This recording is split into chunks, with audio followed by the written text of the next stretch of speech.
Na aula passada nós vimos que as marés são, na verdade, deformações impostas a um corpo devido à atração gravitacional de um outro corpo próximo. Mas para todos os efeitos aqui para nós, maré é um movimento regular de subida e descida do nível dos oceanos, sendo que acontecem normalmente 2 ciclos desses por dia.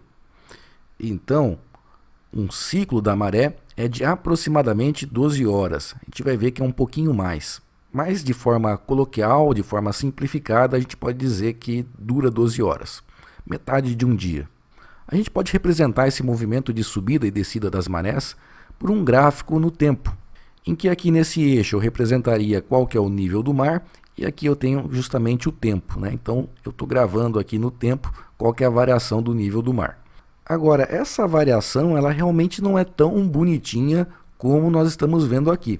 Esse gráfico aqui mostra a variação do nível do mar ao longo de praticamente um mês, lá num porto, lá nos Estados Unidos, né? Bridgeport. E você vê o quê? Tem dias aqui em que a variação da maré é grande e tem dias aqui em que a variação da maré é menor, não é tão grande. Fora isso, você nota que de um ciclo para o outro, né, pegando uma pontinha aqui, para a próxima pontinha aqui em cima, de uma maré alta, de uma pré-mar, tem diferenças também. E a mesma coisa também ocorre aqui na baixa-mar. Então vamos estudar um pouquinho tudo o que está acontecendo aqui com esses ciclos da maré, inclusive os elementos aí que são importantes para a gente poder falar do nível do oceano e dessa variação do nível do oceano. Bom, como nós vimos, existem dias lá que a variação da maré é grande, então a baixa-mar ela é bem baixa e a pré-mar ela é bem alta. Enquanto que existem dias em que essa variação não é tão grande. Independente disso, essas variações ocorrem em torno do que a gente chama de nível médio do mar. O nível médio do mar também muitas vezes pode ser referenciado como MSL, né, do inglês Mean Sea Level. Esse seria o nível que o mar teria se não houvessem marés. Ele fica com uma razoável precisão a meio caminho entre a altura da pré-mar e a altura da baixa-mar em um ciclo qualquer. Agora, existe lá a pré-mar e existe a baixa-mar. A distância em um ciclo entre a pré-mar e a baixa-mar, essa distância vertical aqui, é chamada de amplitude da maré. É a distância vertical entre a baixa-mar e a pré-mar consecutiva, ou entre a pré-mar e a baixa-mar, tanto faz. Então, é essa distância entre essa pré-mar e a próxima baixa-mar, ou então entre essa baixa-mar e a próxima pré-mar. E nós chamamos de semi-amplitude a metade da amplitude. Note que sabendo o valor da semi-amplitude e do nível médio do mar, você pode saber com razoável precisão qual que será o nível da pré-mar, né? Basta somar o nível médio do mar com o valor da semi-amplitude, ou então da baixa-mar. Basta subtrair a semi-amplitude do nível médio do mar. Agora, como nós vimos, tem dias que a maré ela varia um pouco, né? Tem uma amplitude menor, agora que temos o termo correto, e existem dias em que a maré varia bastante. Nesses dias que a maré varia bastante, e melhor ainda, em um dia especial que a maré varia mais do que todos os outros dias, nós temos a pré-mar de Cisígia e também a baixa-mar de Cisígia. Ou seja, nesse dia especial nós temos uma maré de Cisígia. Na maré de Cisígia nós temos as mais baixas mares, que o nível do mar está bem baixo, e as mais altas pré-mares, em que o nível do mar está o mais alto. Nesses dias nós temos a maior variação de altura da maré, a maior amplitude da maré. A maré de Cisígia também é chamada de maré de águas vivas. Em compensação, existem aqueles dias em que a maré varia pouco, a sua amplitude varia pouco. Nesses dias, nós temos as pré-mares e baixas mares de quadratura, ou seja, nós temos a maré de quadratura, em que nós temos as mais baixas pré-mares e as mais altas baixa-mares, porque em relação ao fundo do mar, a baixa-mar é relativamente alta, e em relação ao fundo do mar, a pré-mar, em comparação também com as outras variações de amplitude da maré, a pré-mar ela é mais baixa. As marés de quadratura também são chamadas de marés de águas mortas.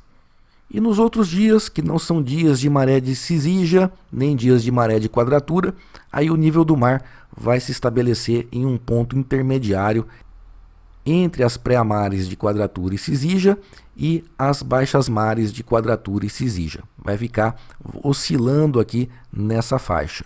Em geral, o intervalo entre um dia que tem maré de cisígia e um dia que tem maré de quadratura é de 7 dias aproximadamente. E nós vamos entender por que disso mais para frente aqui nas nossas aulas.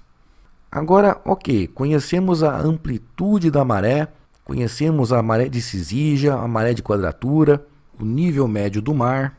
E quando eu pego uma carta náutica como essa aqui, né, esses números são todos profundidades de uma carta náutica. Essa profundidade o que é? É a profundidade da maré de cisígia, do nível médio do mar, da baixa mar de cisígia, da pré-mar de cisígia. Que profundidade exatamente que é essa, já que o nível do mar está oscilando? A coisa funciona mais ou menos assim, olha.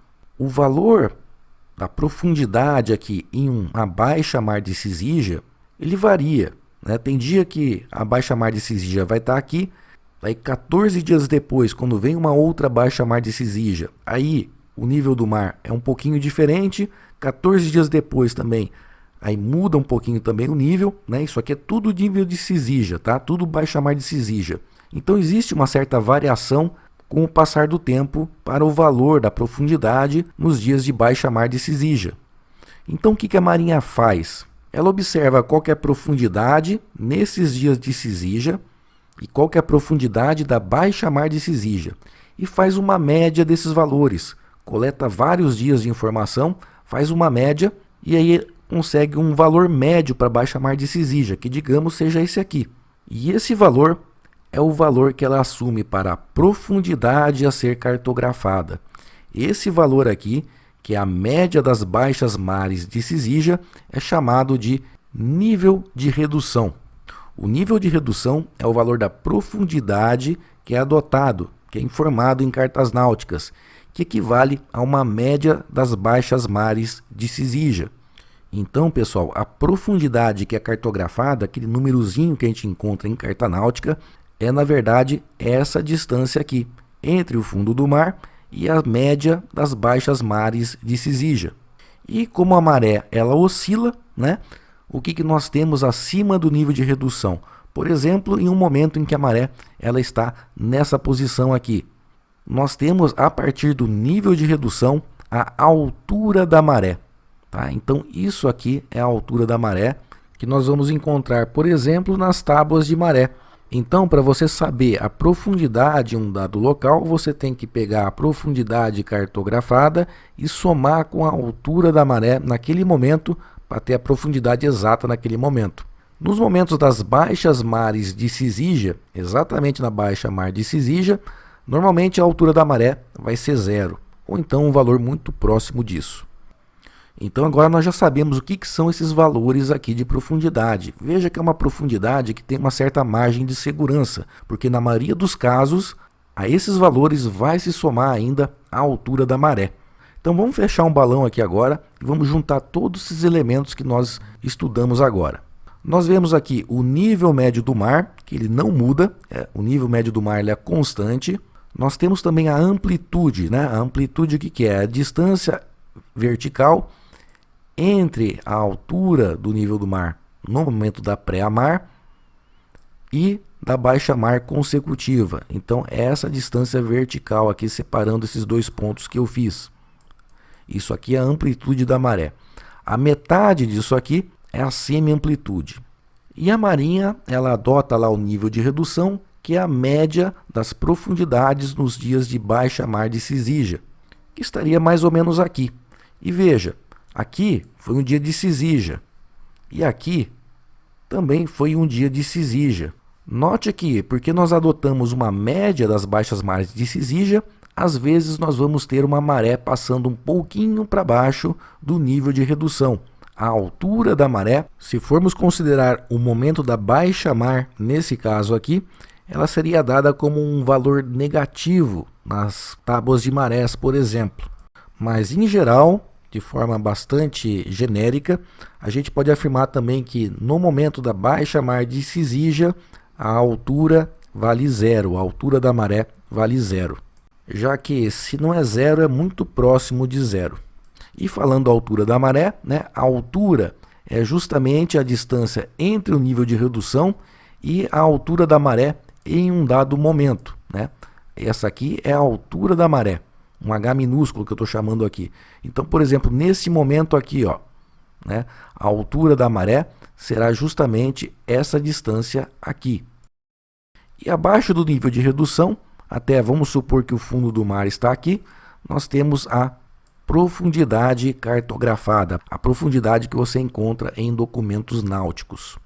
É importante também nós sabermos esses nomes aqui em inglês, porque esses nomes em inglês estão ligados às siglas que aparecem em cartas náuticas e em documentos náuticos, e é cobrado na prova muitas vezes. Por exemplo, o MHWS, o que é isso? É Mean High Water Springs. Mean é média, High Water é a pré-mar, e Springs significa Cisígia. Então isso aqui é a média das pré-mares de Cisígia. Seria uma média de várias pré-mares nessa condição de Cisígia. O MHWN significa Mean High Water NIPS, né? Mean médio, High Water pré-mar, NIPS é quadratura, média das pré-mares de quadratura. O MSL nós já vimos, né? O Mean Sea Level, nível médio do mar. E o MLWN, Mean Low Water NIPS, é a média das baixa mares low water de quadratura. E o MLWS é o Mean Low Water Springs, média das baixas mares de Cisígia, ou seja, justamente o nível de redução que é adotado nas cartas náuticas brasileiras. Uma outra siglinha em inglês que aparece é HWFC, em inglês é High Water Full and Change. Isso aqui não tem uma tradução exata, isso aqui é traduzido em português como estabelecimento do porto. O que é estabelecimento do porto? Bom, na primeira aula a gente viu que a Lua ela causa uma pré-mar, né, que está voltada ali para ela, tanto do lado que ela está, quanto no lado oposto em que ela está. Mas na verdade isso aqui é uma simplificação, e aliás é uma simplificação que eu vou utilizar ao longo do curso aqui também, a não ser agora que eu vou explicar o estabelecimento do porto. A verdade é que não é bem essa configuração. A Lua estando aqui, a pré-mar, ou esses bojos de água que se formam em torno da Terra, tem uma defasagem em relação à posição da Lua. Na realidade, é alguma coisa mais ou menos assim. Então, a Lua passa sobre uma posição, sobre um meridiano na Terra, e só algumas horas depois que chega à pré-mar. E essa diferença de tempo entre a passagem da Lua e a chegada efetivamente da pré-mar é o que nós chamamos de estabelecimento do porto. Então, o estabelecimento do porto é medido em horas, tá? E é comum que o estabelecimento do porto seja de 2, 3, talvez até 4 horas algumas vezes. A Lua passa por cima daquela região e somente 2, 3, 4 horas depois que chega a pré-mar. Isso é válido tanto para o lado que está a Lua, para o meridiano que a Lua está passando, quanto para o seu antimeridiano do outro lado da Terra. Ou, dizendo de outra forma, tanto para o meridiano superior quanto para o meridiano inferior. O bojo aqui ele tem uma defasagem em relação à posição da Lua.